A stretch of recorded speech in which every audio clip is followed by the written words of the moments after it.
Bom, então, iniciando aqui a nossa aula, a nossa apresentação de hoje, né, do nosso quarto encontro, né, do nosso grupo Elas por Elas. E aí, fazendo uma retrospectiva, na primeira aula a gente viu, né, a mulher Maria Madalena, onde eu apresentei aquele vídeo para vocês. Falamos sobre a biblioteca Nag Hammadi e os apócrifos e eu li trechos para vocês sobre o Evangelho de Maria Madalena, onde a gente viu a diferença, né, do Evangelho de Maria Madalena, que não tem aquela repressão e também não fala de uma divindade trazendo a questão do masculino, né? Fala do o bem.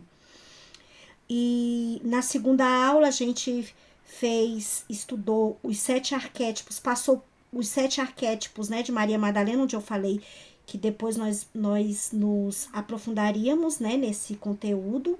Falamos sobre a Maria Pecadora e a Maria Virgem, trazendo Nossa Senhora e Maria Madalena, esses arquétipos, e a possessão das freiras de Landau, aquele tema que é bem especial por conta dos conventos, lembrando que esses conventos, a maioria desses conventos tinham a Maria Madalena como padroeira, né? E o que acontecia, a possessão dessas freiras, era como se fosse uma repetição. As freiras iam, incorporavam demônios, os padres exorcizavam e depois as freiras, muitas delas voltavam até como santas, né?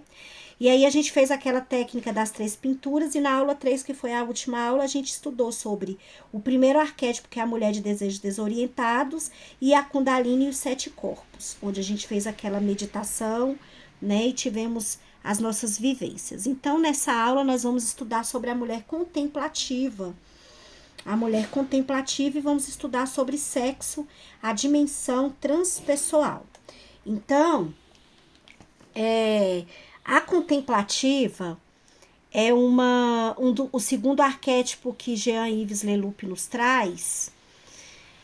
É uma passagem da Bíblia que eu acho muito interessante, mas antes de eu entrar na passagem da Bíblia, eu gostaria que vocês olhassem para essa imagem da mulher contemplativa, desse arquétipo, e trouxesse essa imagem para vocês.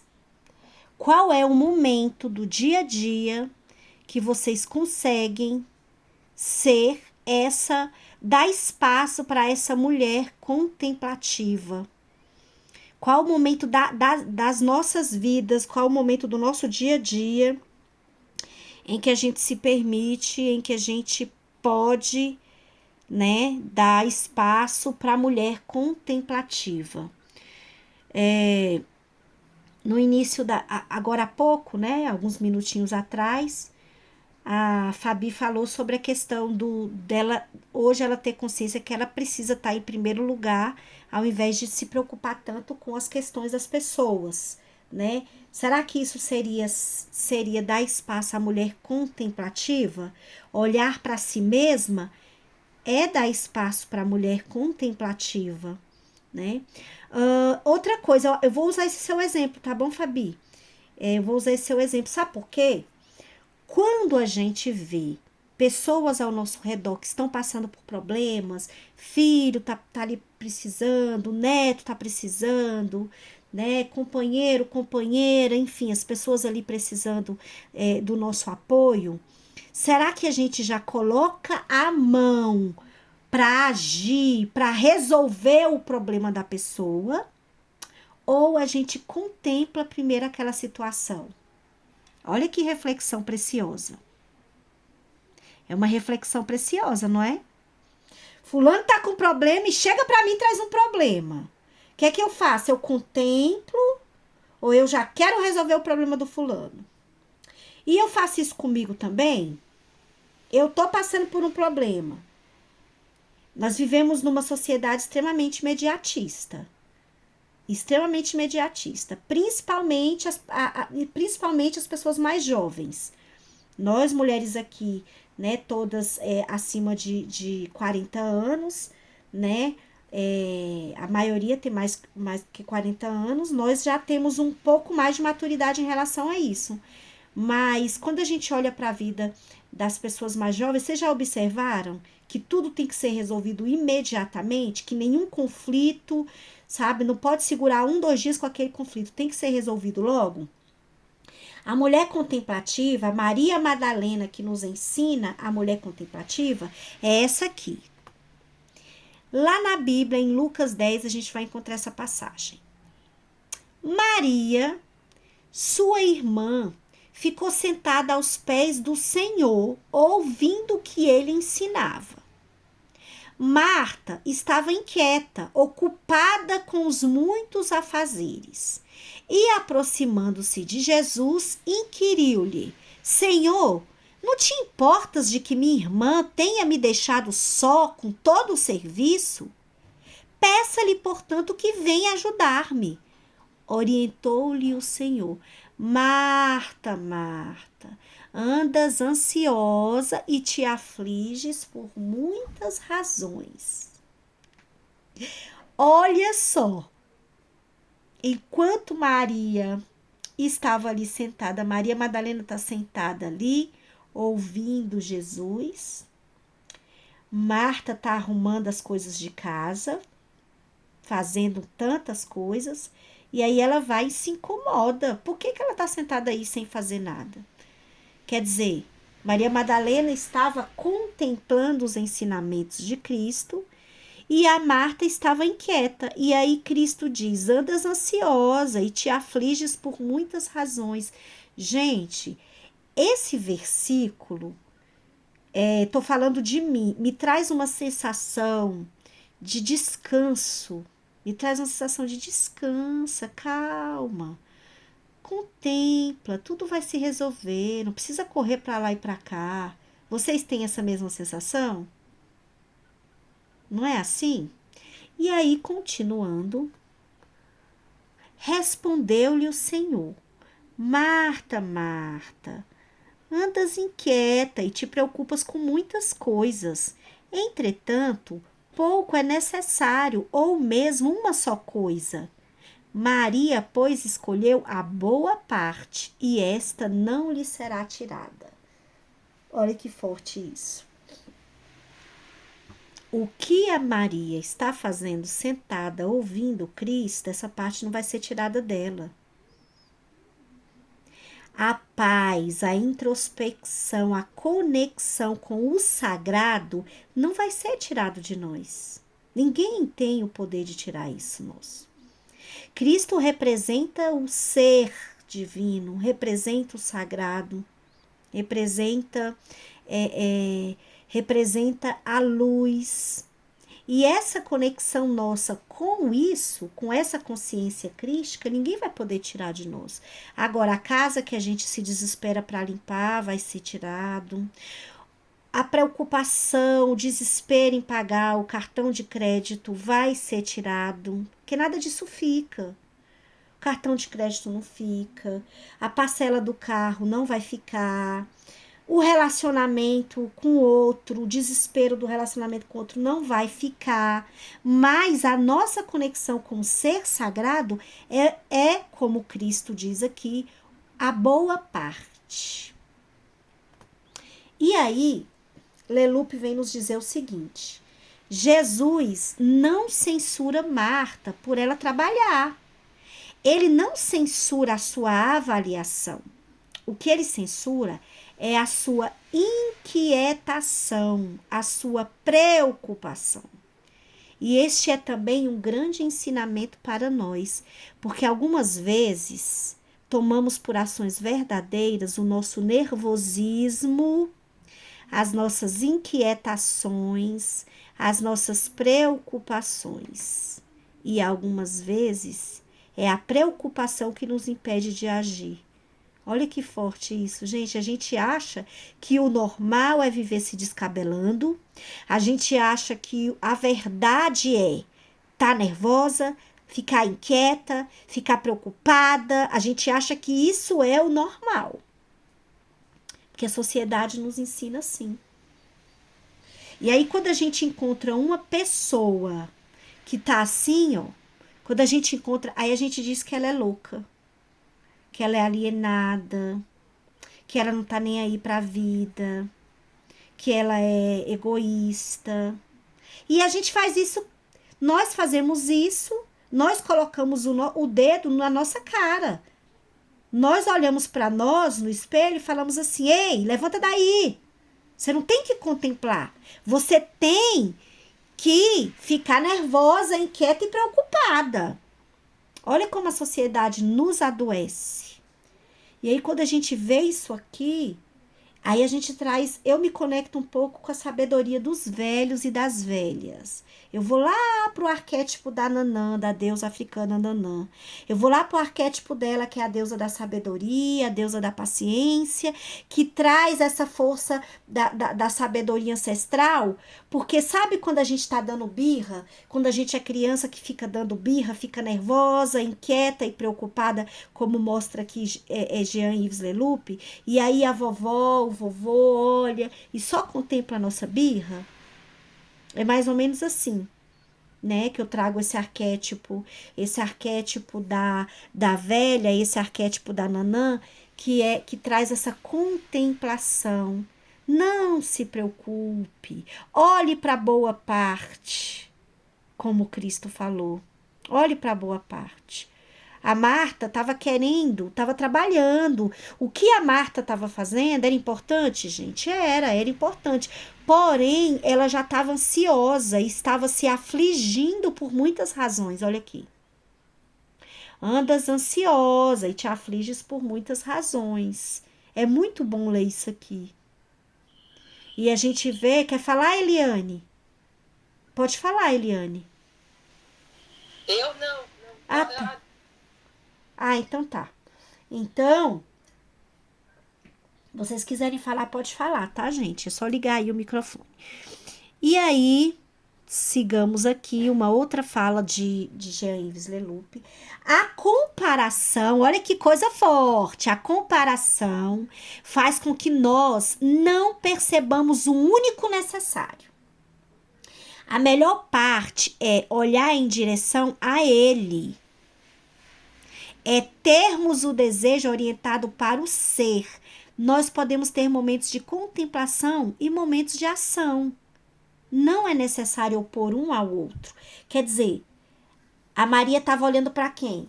Para Jesus. E aí a Marta veio e comparou. Então a melhor parte é olhar em direção a ele, ao sagrado, à luz, ao divino. A melhor parte é olhar nessa direção. E termos o desejo orientado para o ser. É esse olhar para essa direção sagrada, né? Que vai nos orientar para o ser. A gente pode agir, a gente deve agir, mas a gente tem que ter momento de contemplar. Não adianta a gente ficar no lugar da Marta, de correr, ansiosa, e nem só no lugar de Madalena, que contempla. A gente tem que unir. Não é necessário opor um ao outro. Ser humano é ser capaz de ação e ser capaz de contemplação, no trabalho ou no repouso. É amar o ser. Assim não se trata de comparar na vida as ações de uns e de outros. Não tem que comparar, gente. O importante é que sejamos sinceros, que cada um de nós seja autêntico, porque cada um de nós tem a sua maneira particular de amar. A Marta estava amando a Cristo, organizando a casa, preocupada com os afazeres, fazendo isso e aquilo. Ela estava amando, a maneira dela de amar é aquela, é agindo. Só que ela se perdeu, porque Cristo disse, você está muito ansiosa e muito preocupada. A maneira da Madalena amar era sentada contemplando. E aí, quando a gente se compara, a gente sai da nossa autenticidade, a gente sai da nossa particularidade de amar, e aí a gente se desrespeita. Toda vez que a gente se compara com outra pessoa, a gente está desrespeitando a nossa maneira particular de amar, de ser. Olha como isso é forte. A gente se perde muito nessa questão da comparação. Eu falo muito para as meninas aqui no Espaço Cristal, nos nossos trabalhos, nas nossas vivências, que nós devemos nos inspirar em outras mulheres, em pessoas grandes. Nós devemos nos inspirar. Nós precisamos nos inspirar, porque isso é divino. Nós não podemos nos perder nessa inspiração. Nós não podemos perder a nossa identidade, a nossa autenticidade, querendo ser aquela pessoa que nos inspira. Isso é muito sério. Isso é muito sério. E isso começa com uma comparação. Entendeu? Fulano faz assim, eu não faço. Eu quero fazer como fulano. Até aí tudo bem. O problema é que isso pode tomar uma proporção e a gente começar a perder a nossa identidade, a nossa particularidade e autenticidade. E aí, Leloup vem nos dizer sobre a união de Marta e Maria, que precisa acontecer em nós. Nós precisamos fazer esse casamento simbólico de Marta e Maria, essa integração desses dois arquétipos em nós. Enquanto a Maria contempla e silencia, a Marta age e fala. Mas nós precisamos da união dessas duas. Nós precisamos da união dessas duas. Gente, não dá pra gente ficar igual loucas, fazendo o tempo inteiro, e nem dá pra gente ficar estagnada, contemplando o tempo inteiro. Precisa do equilíbrio. Só que faz parte do nosso ser saudável contemplar e agir, falar e calar. Faz parte do nosso ser saudável. E aí, no nosso dia a dia? Quanto tempo, qual o espaço que tem a mulher contemplativa e qual o espaço que tem a mulher que age? E aí Leloup vem nos convidar para o cuidado, para não comparação. Não comparação. Eu acho que essa passagem, ela é muito forte, ela é muito simples e ela é muito forte. Leloup vem nos falar também nesse capítulo, né? Lembrando que é aquele livro Caminhos da Realização, onde ele traz os 7 arquétipos de Maria Madalena, e esse aí ele traz como segundo arquétipo a mulher contemplativa. Ele fala sobre a questão da inveja, que a Marta sentiu inveja da Maria. Enquanto eu tô aqui trabalhando, por que ela tá aí? Né? Sentiu inveja da Maria. Então, eu acho legal a gente olhar essa imagem aqui, ó. Essa imagem é bem interessante. Olha só, a Marta olhando de longe, carregando objetos, né? Como quem diz, eu quero estar mais perto. Eu quero estar mais perto. E a Maria Madalena tá ali bem pertinho. E a Marta tá longe, desejando, mas não tá, né? Tá ocupada, ansiosa, como diz Cristo, né? Aflita, ela tá muito aflita, ela tá muito agitada. Quantas vezes nós nos perdemos nessa aflição e nessa agitação? Às vezes um problema que a gente está passando só precisa que a gente silencie, contemple, olhe para o sagrado que habita em nós. E a gente não faz isso. Então, nesse momento, eu gostaria de ouvir pelo menos uma de vocês trazendo o que vocês podem acrescentar sobre esse arquétipo que Madalena nos traz da mulher contemplativa.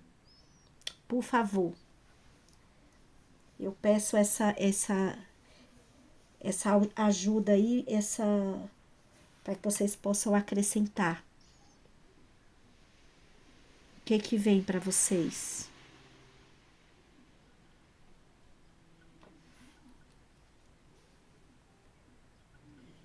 O que eu queria comentar é essa fala que você trouxe sobre a comparação, que é algo muito atual, né, em função das redes sociais.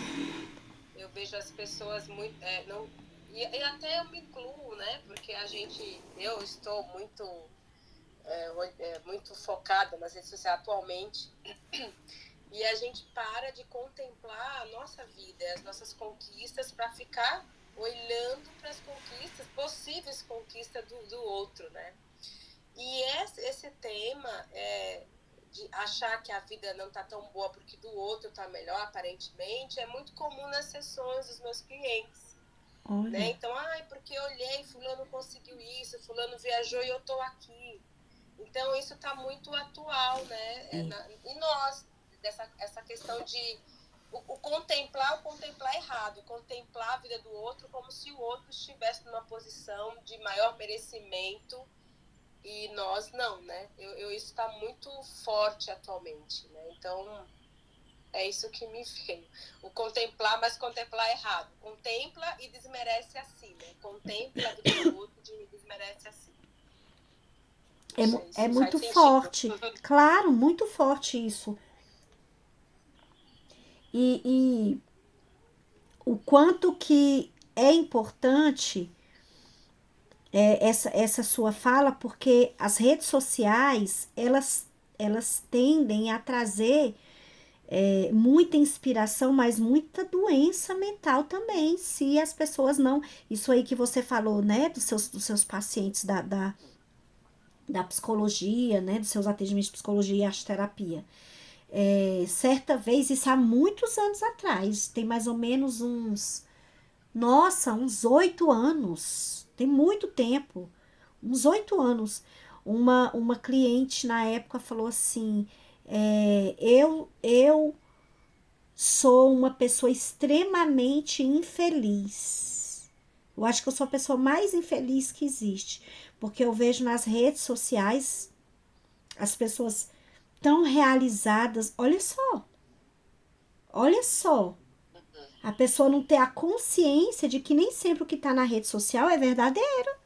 É verdadeiro, nem sempre que se apresenta lá é verdadeiro, entendeu? Então a sua fala, Eliane, tem muita gente mesmo que tá se perdendo e perdendo a sanidade, perdendo a saúde mental por conta de rede social, por conta dessa comparação, por conta desse lugar aqui, ó, de Marta, de ficar olhando para a vida do outro. Então o exemplo que você deu é o exemplo mais palpável que eu acho que todas nós vivenciamos, sabe? É muito perto de nós, é muito próximo de nós, porque todas nós temos redes sociais aqui, e da gente, uau, como assim?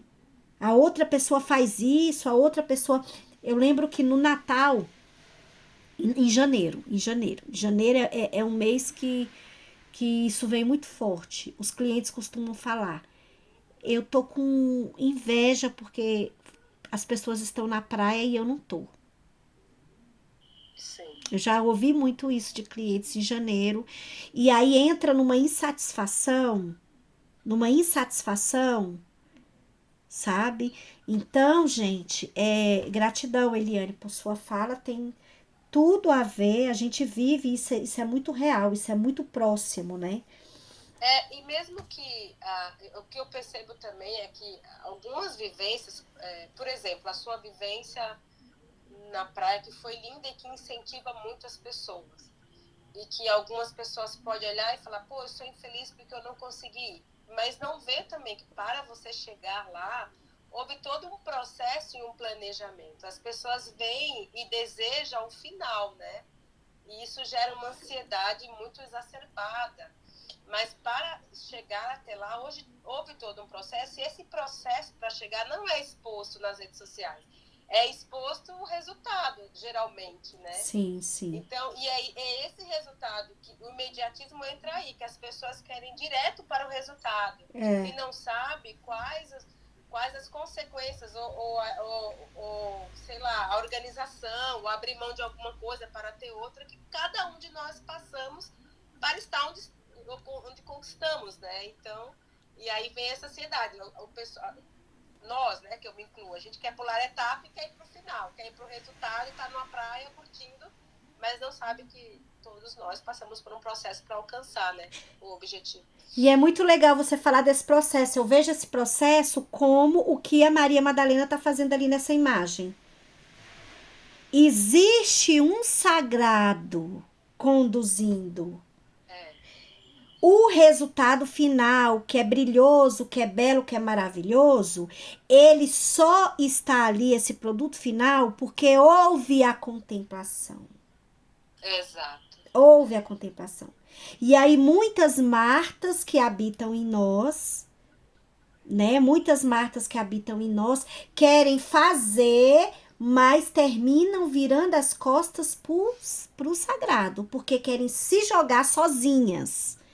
Fabiane, o que é esse sagrado? O sagrado que habita em você, a sua própria espiritualidade, que é o seu silêncio, que é o ser divino que habita em você, que é a sua meditação, que é você buscar dentro das profundezas do seu ser qual o objetivo, qual é o porquê você tá fazendo esse projeto.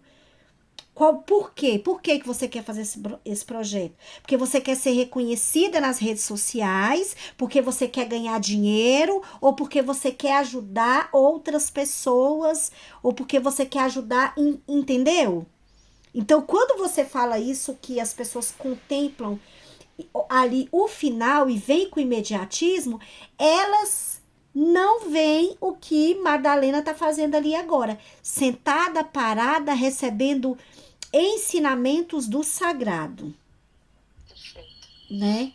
E aí, e que isso realmente não é mostrado nas redes sociais, que isso realmente é muito íntimo. Só quem sabe é a pessoa. Então, se a Nazaré foi para a imersão lá na praia, só quem sabe é ela, o que ela teve que organizar, o que ela teve que vencer dentro dela para ela viajar sem a família para uma imersão de mulheres na praia. Então, tudo quanto é projeto, tudo, e aí essa intimidade vem, esse resultado da Nazaré lá na praia, na imersão, vem da contemplação. Vem da contemplação. Então, gratidão, Eliane, gratidão por essa sua fala que traz, vai abrindo um leque, né? Vai abrindo um leque muito especial. Bom, então, a mulher contemplativa nos traz essa mensagem e agora nós vamos trazer o segundo tema, que é sexo, a dimensão transpessoal. E aí eu vou linkar a mulher contemplativa com o sexo, a dimensão transpessoal. Quando a gente fala de sexo, a gente já abriu esse caminho, né? Falando um pouco na última aula, que foi o tema a Kundalini e os 7 corpos. E agora, a partir de agora, a gente vai aprofundando cada vez mais. Quando a gente fala do sexo, sabe? Da relação sexual, e a gente traz esse tema da dimensão transpessoal, que é o que a gente vai olhar hoje, o sexo, né? A dimensão transpessoal do sexo, e a gente olha para a mulher contemplativa, a gente pensa o seguinte, a gente pode pensar o seguinte, onde está nesse sexo, nessa dimensão transpessoal, onde está, peraí só um pouquinho, eu tenho que dar uma pausa aqui para receber as meninas. A Dani tava sem luz em casa. Quem disse que eu sei como é que sai daqui, gente? Que eu vou ter que ir lá. Bom, então, dando continuidade aqui sobre o tema de hoje, né? O segundo tema, sexo, a dimensão transpessoal. E como que a gente vai linkar isso com o arquétipo da mulher contemplativa. Então, nós já vimos que a mulher contemplativa traz o silêncio, né? Traz essa conexão da contemplação. E aí? Onde que entra essa mulher contemplativa no sexo enquanto a dimensão transpessoal do sexo? É muito comum a ação, a Marta, né? A Marta, a personagem Marta, o arquétipo da Marta, que é eufórico, agitado, aflito, preocupado, ansioso. Isso aí a gente consegue ver no sexo? Isso aí a gente consegue ver, não consegue? Muito, muito facilmente, não é?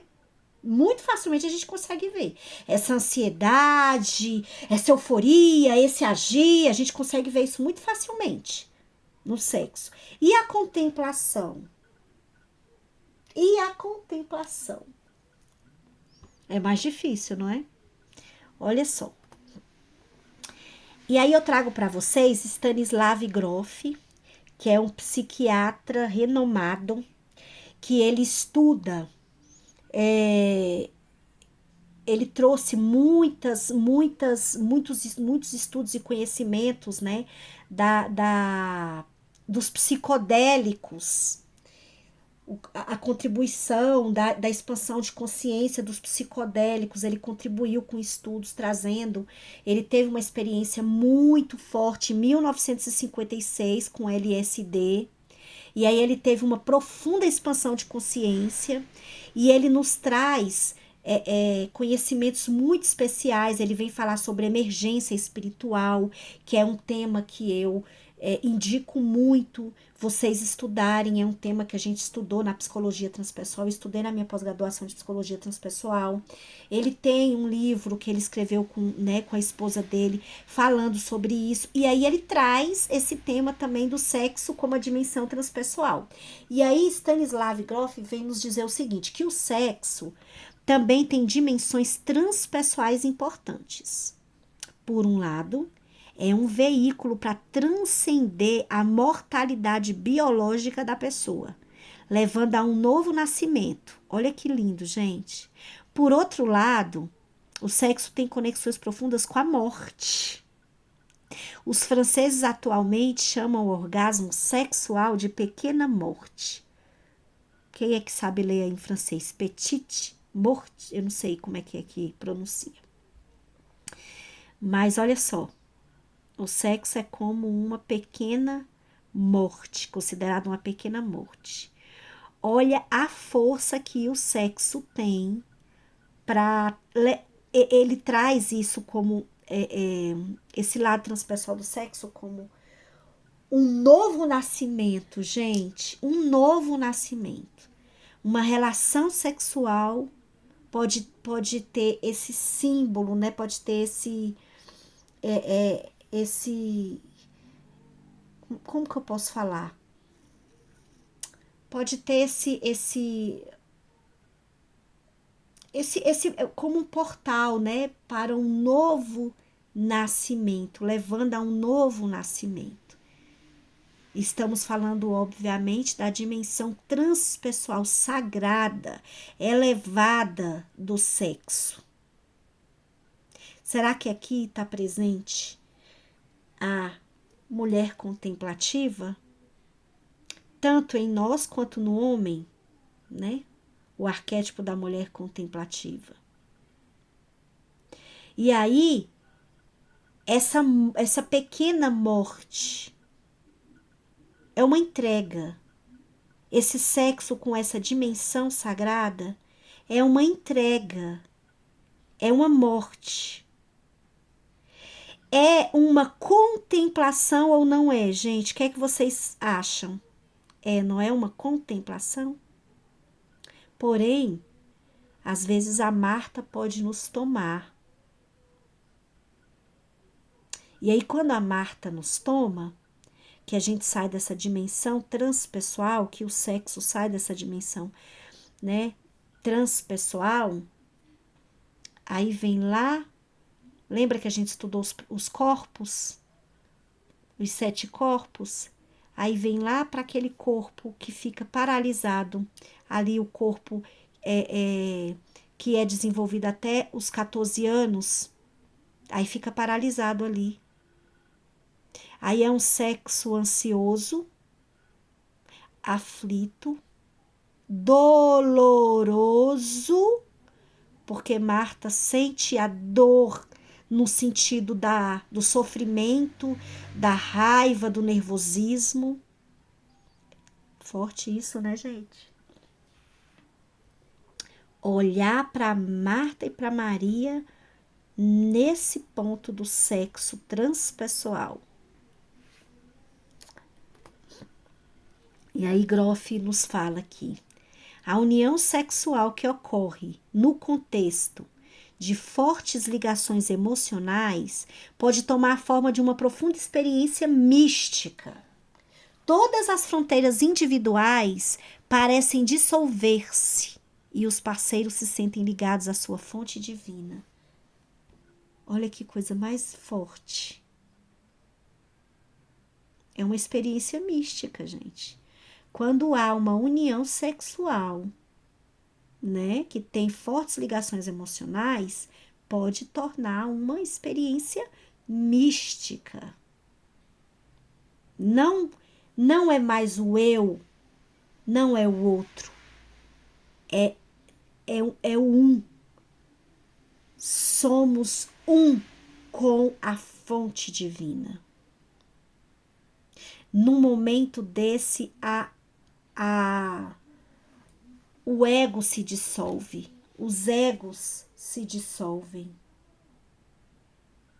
E isso só é possível se houver uma contemplação.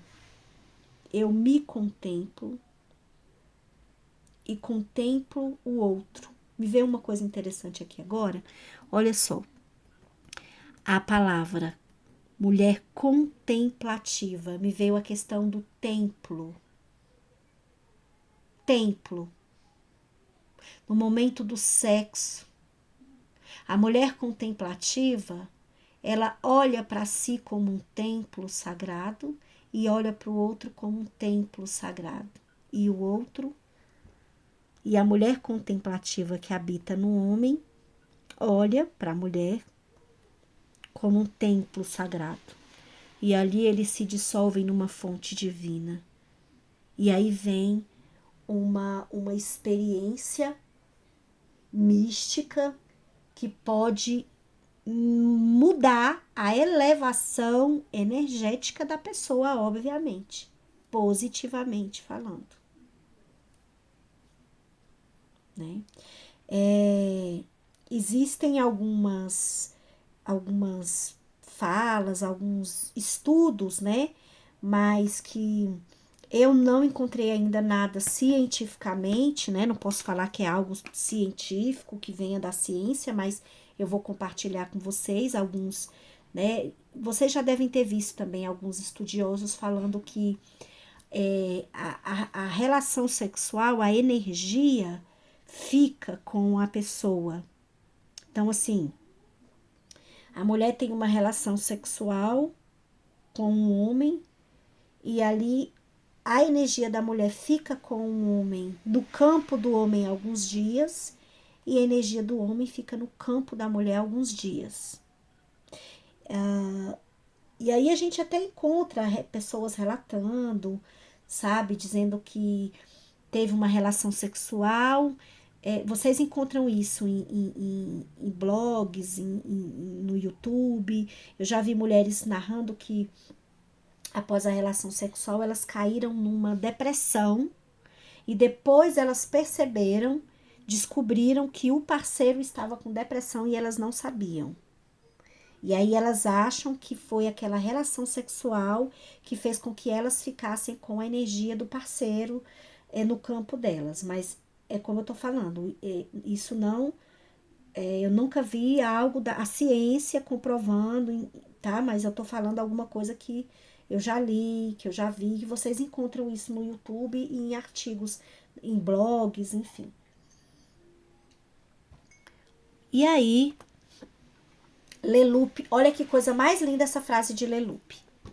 A representação mais primitiva de Deus foi encontrada na Índia e são o lingam e a ione, o símbolo fálico masculino e genital feminino. A representação mais primitiva de Deus, hein? Assim, a representação do sexo foi a primeira representação feita pelo homem para evocar Deus. Porque o sexo é o local onde se encarna a vida, onde se transmite a vida. Por isso é algo de muito sagrado. Olha que lindo, gente.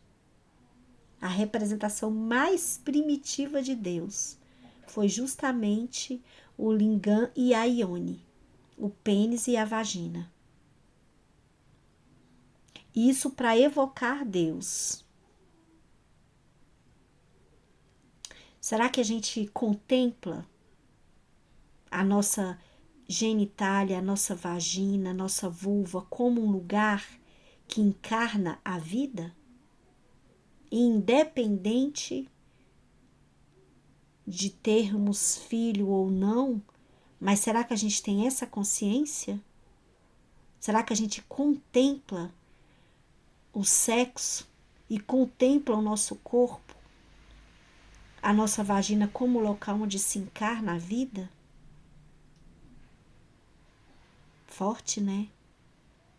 É muito lindo isso. E aí Leloup nos traz a seguinte frase: é triste ver em nossa época a que ponto o sexo é profanado. Ele perdeu a sua dimensão sagrada. Não é mais um instrumento despertador e de transformação. Tornou-se para certas pessoas um instrumento do mal e do pecado. Mas nós que estamos aqui nesse momento estudando isso, certamente nós temos pessoas jovens na nossa família, nós temos filhos, nós temos sobrinhos, sobrinhas, em que se nós temos a abertura para plantar a semente e mostrar que o sexo, para instruir essa dimensão, apresentar um estudo, né? Mas de que o sexo é uma dimensão sagrada. Mostrar para as crianças, sabe? E aí, quando o Leloup fala que não é mais um instrumento despertador e de transformação. Gente, olha que forte isso. Olha que forte isso.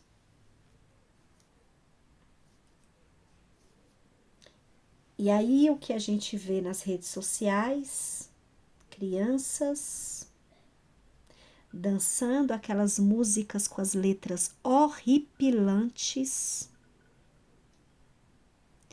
aquelas danças sensuais em que os pedófilos pegam aquele material e jogam em sites e passam para frente, sabe? Se alimentam disso. A criança, obviamente, não faz nada, não tem essa malícia, não tem essa escuridão que os adultos têm.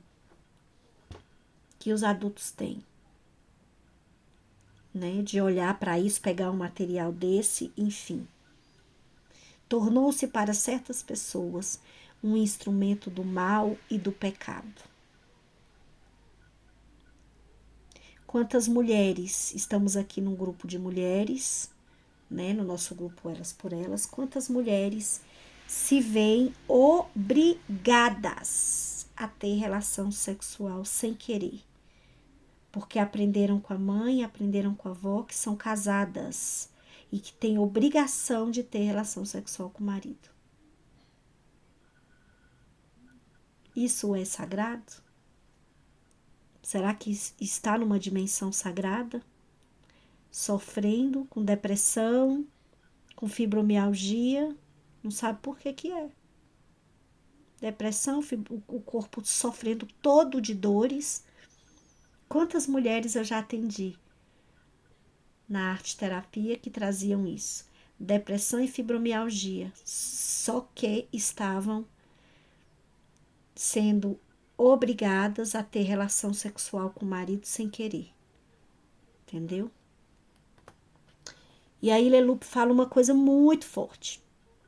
Ora, em uma mesma relação, A mulher pode ter vários orgasmos e, neste sentido, o homem é muito pobre. Ele tem medo. Sentindo sua fraqueza, quererá afirmar sua potência mais do que afirmar o seu amor. Se o homem não se deixa iniciar pela mulher, se quer ser seu dono, haverá o nascimento do processo de excisão, que é aquela cirurgia que corta, né, o clítoris, que tira ali o órgão de prazer. Então, olha só a profundidade dessa frase, gente. Nós mulheres podemos ter vários orgasmos numa relação.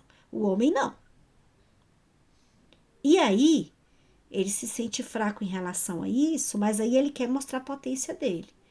E aí, muitas vezes, o que é que ele faz na cama com a mulher? Agride. Agride disfarçadamente, mas para mostrar que é o machão. Só que isso falta o que nesse homem? A mulher contemplativa. Falta nele o arquétipo da mulher contemplativa. Ele não contempla, ele não olha para si como um templo sagrado e nem para a mulher como um templo sagrado. Então ele agride. Ele quer ser dono da mulher. Ele quer ser dono. Ele não quer contemplar a mulher. E aí, para o homem se deixar iniciar pela mulher, é ele se tornar essa mulher contemplativa, é ele acessar dentro de si essa energia, esse feminino que tá olhando ali, sentindo o sexo enquanto uma dimensão transpessoal, sagrada. Mas muitas vezes não. Ele quer ser a Marta. Ele é a Marta. Ansioso, agressivo, nervoso. Tá, mas é só o homem que é assim? Na cama? Nós também. Nós também podemos ser assim. Nós também, o nosso masculino, também pode querer ser dono do outro na relação sexual. Não é só o homem. O nosso masculino pode agir de tal maneira como a Marta, não se aquieta. Eu tô nervosa, eu tô preocupada, eu tô agressiva, eu tô no comando, eu tô fazendo. Eu estou na ação. Será que nós, enquanto mulheres, nós nos deixamos ser acolhidas na relação sexual, cuidadas, contempladas, ou somos apenas a Marta que quer agir, controlar, ser dona? Faz sentido isso?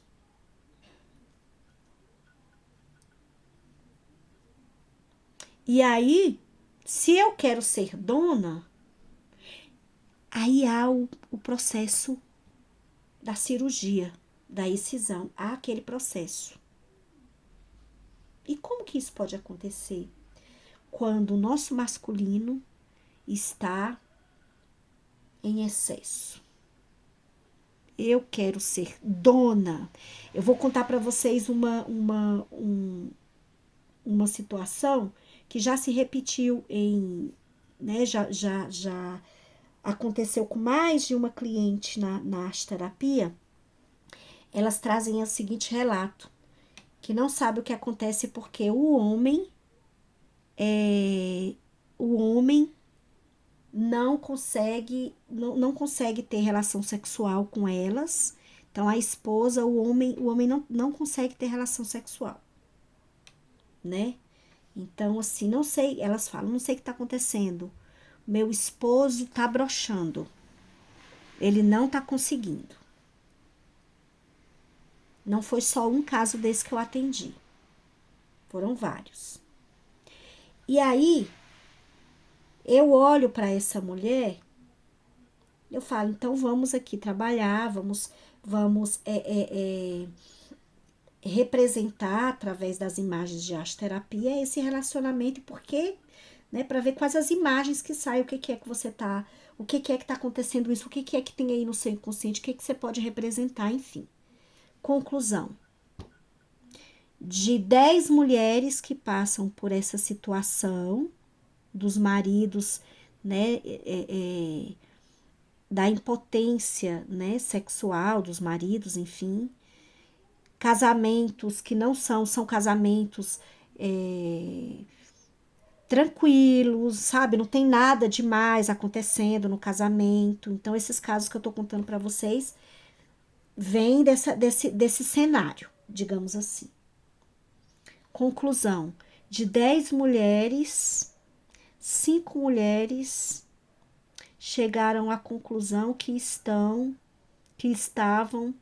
com o masculino em excesso. Inclusive, no exame de sangue delas, mostrava um nível exagerado de testosterona. Olha que coisa simbólica. Olha que coisa simbólica. E aí, elas relataram que elas queriam mesmo controlar, que elas no dia a dia se comportavam como donas do cara, sabe? Uma energia masculina absurda, e aí na cama ele não conseguia. Me parece esse processo de excisão, esse processo dessa cirurgia que Jean-Yves Leloup traz, né? Tem um outro nomezinho que eu esqueci agora dessa cirurgia. Então a gente tem que olhar para Marta e para Maria contemplativa em nós, para a mulher contemplativa. O excesso de Marta no nosso dia a dia vai ou não vai reverberar na sexualidade, na relação sexual? Quem nós somos no dia a dia vai ou não vai reverberar? Vai, não vai? Bom, estamos quase terminando, tá? O nosso corpo, o nosso sexo, nossa sexualidade são habitados por toda espécie de memória. Aqui, especialmente, ele estava falando do corpo, das genitálias. São habitados por toda espécie de memória. Quando tocamos um corpo, não devemos esquecer que tocamos uma pessoa com toda a sua história.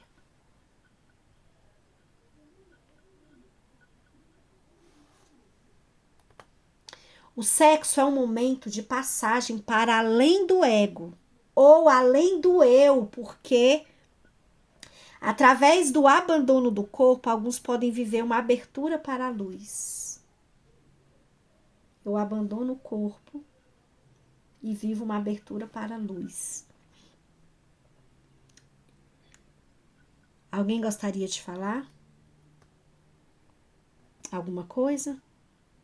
Faltam 3 slides, tá? Aqui Groff nos diz o seguinte: o grau em que os chakras estão abertos ou obstruídos determina o modo como a pessoa passa pelo mundo e se relaciona com ele. Isso aqui eu trouxe para vocês na aula passada falando dos 7 corpos que Osho nos trouxe, né? Então, dependendo do corpo que a pessoa mostra como que a pessoa está se relacionando com o mundo, né? Os 3 chakras inferiores, né, regem as forças que dirigem o comportamento humano antes do despertar espiritual. O instinto de sobrevivência, a sexualidade, a agressividade, a competitividade e a ganância. Isso aqui tem a ver com os 3 chakras inferiores, né? E os chakras superiores representam o potencial para as experiências e os estados do ser, cada vez mais impregnados da consciência cósmica e espiritual. Né? Os chakras superiores já traz essa questão da consciência cósmica e espiritual. E aí, mas será que o sexo, enquanto o sexo a dimensão transpessoal do sexo, nos ensina a elevar, nos ensina a subir essa energia, né? Como a gente viu da Kundalini. do chakra inferior para os chakras superiores. Uma pessoa que tenha fácil acesso às experiências místicas ou que goste de fugir para essas áreas, pode tentar usar a situação sexual para alcançá-las. Olha que forte isso, gente. Acabamos de falar da fuga para a mediunidade, da fuga para o transpessoal. Acabamos de falar disso. E aí Groff nos traz essa frase. Pessoa que tenha fácil acesso às experiências místicas ou que goste de fugir para essas áreas, ela pode tentar usar a situação sexual para alcançá-las. A emoção e a força de um encontro sexual significativo pode impeli-lo para as experiências transpessoais que os afastem da interação pessoal comum. Isso pode ser muito excitante e até provocar novas descobertas se ambos os parceiros estiverem envolvidos numa jornada espiritual semelhante, ou seja, se os dois estiverem na mesma vibração. Mas se apenas um deles estiver seguindo essa direção, essa mudança pode ocorrer à custa do outro, que se sentirá perdido, excluído, passado para trás ou talvez usado meramente como um instrumento para os estados transcendentais do parceiro. Não adianta um querer essa dimensão transpessoal e o outro não. Porque senão o outro vai se sentir usado. E aí a importância dos dois estarem envolvidos na mesma jornada espiritual.